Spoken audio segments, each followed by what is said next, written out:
এই যে রিঠা মাছগুলো, এই রিঠা মাছগুলোকে দিব, কারণ রিঠা মাছগুলো হচ্ছে কাঁটাওয়ালা মাছ, আর কাঁটাওয়ালা মাছ দিতে হয় নিচে, কাঁটাওয়ালা মাছ উপরে দিলে আবার সমস্যা আছে।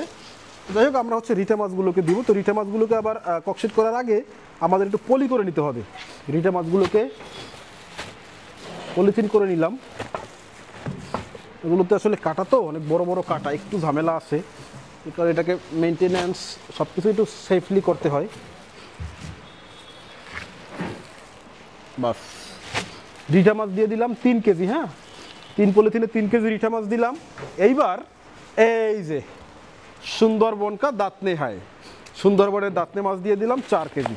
বাস, মাছগুলোকে সাজিয়ে দেই সুন্দর করে। দাঁতনে মাছগুলো কিন্তু একদম মানে প্রিমিয়াম কোয়ালিটির। হ্যাঁ, কারণ হচ্ছে এগুলো একদম আসছে আজকে সন্ধ্যার পরে আমাদের ওয়্যার হাউসে আসছে এবং এখন পার্সেল করতেছি, বুঝতেছেন, একদম একদম তরতাজা। যেহেতু 1 লেয়ার মাছ হয়েছে, এবার 1 লেয়ার বরফ দেই।